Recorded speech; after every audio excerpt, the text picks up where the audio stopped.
We're moving on to the last Worried Arthur story now. At this time, we're moving on to the big match in which Arthur tries to win for the cup. Now, when you hear this sound, goal! That means that there will be a lot of goals in this book. Are you ready? Here we go. Worried Arthur, the big match. Arthur was a penguin and a worrier.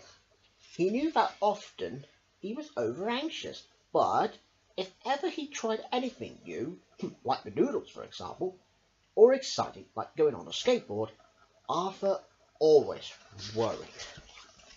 One afternoon, Arthur tore in from school like a tornado. "Dad! Dad!" he shouted. "There's a letter from my teacher!" Whatever does it say, Arthur?" asked Dad in surprise.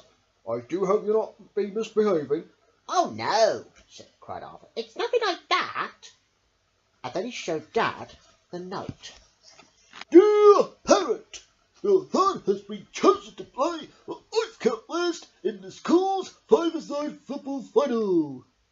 Please make sure he turns up at 2 o'clock on Saturday with a clear shirt.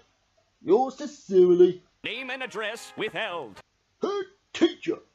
P.S. The final will be played at this school against last year's winners, Ice Cap East, otherwise known as the Catapults."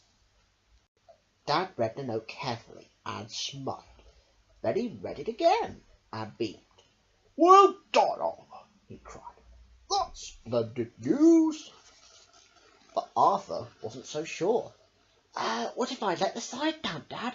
I've already been picked," he explained, "because Flips put a flipper, and I haven't had half as much practice as Ben, or Katie, or Wally." "Don't worry, Arthur," boomed Dad. "I've every confidence in your ability, and furthermore," he went on, "I can give you some useful tips myself." Over the next few days, Dad and Arthur went into training. Dad built a special practice net outside, and each evening at supper he described the exciting goals he scored as a young football star. With each practice session, Arthur improved in leaps and bounces.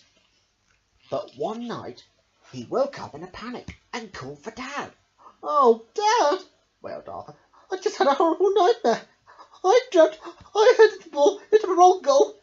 And what if I do that in a big match and we lose the final?" "Arthur," said Dad firmly, "there's absolutely no reason for you to flip the ball into the wrong goal. Just do your best, and I know I'll be proud of you." "Even if we lose?" whispered Arthur. "Even if you lose 10-0, Dad told him. The evening before the big match, Dad ironed Arthur's team shirt. Next morning, he cooked Arthur's favourite breakfast. But Arthur wasn't hungry. "I got jittery flippers," he whispered. I expect you have," said Dad kindly. "But, fortunately," he smiled, "I have a perfect cure for jittery flippers." And before Arthur could ask any questions, Dad fetched the model boat he'd been making. Dad and Arthur spent the rest of the morning by the seashore. Arthur began to feel better. "I think I might manage a light snack," he announced at lunchtime. After they'd eaten, Arthur put on his team shirt. Dad went to get ready too. But when they met up on landing, Arthur shrieked with horror. "Aye! Oh no!" he cried. "You can't come to the back dressed like that!" All the way to school, Arthur kept stopping to argue. "Oh, at least leave the megaphone behind," he begged. But when they reached a football pitch, they found the other parents were trying out their megaphones. By now, the visiting Penguins had begun warming up. The home players were waiting impatiently for Arthur. "Good luck, son!" boomed Dad, and Arthur sped onto the pitch. Both teams were on top four, and although Katie scored a brilliant goal for Ice Cap West, the Catapults bounced back with a real sizzler. The score was still 1 goal each, with 2 minutes left to play. "West is best! West is best!" roared the home supporters. "Catapults! Catapults! shouted the visitors even louder. Arthur was almost exhausted. Oh, what if I get cramped? He worried. Just at that moment, Wally gave a ball a huge wallop. Boing! The ball bounced off Ben's beak straight at Arthur's feet. Somehow, Arthur gave the ball his best shot, and whack! It landed smack in the catapult's goal. Beep! Beep! Went the referee's whistle. The big match was over. Icecap West had won.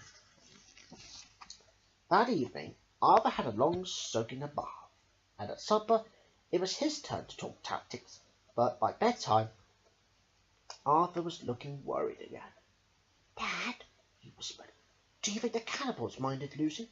Well, I'm sure they were disappointed, said Dad. but then, He reminded Arthur. the Catapults did win the final last year, and of course, he teased, I expect they'll win again next year. Oh, no, they won't, cried Arthur, and he bounded out of bed to demonstrate another winning goal. Well, we hope you enjoyed the last story of Worried Arthur, the big match. And we will be back in the next story, and that means we'll go back to normal. So I'll see you then, viewers. Bye-bye, everyone. See you in the next story. Bye-bye.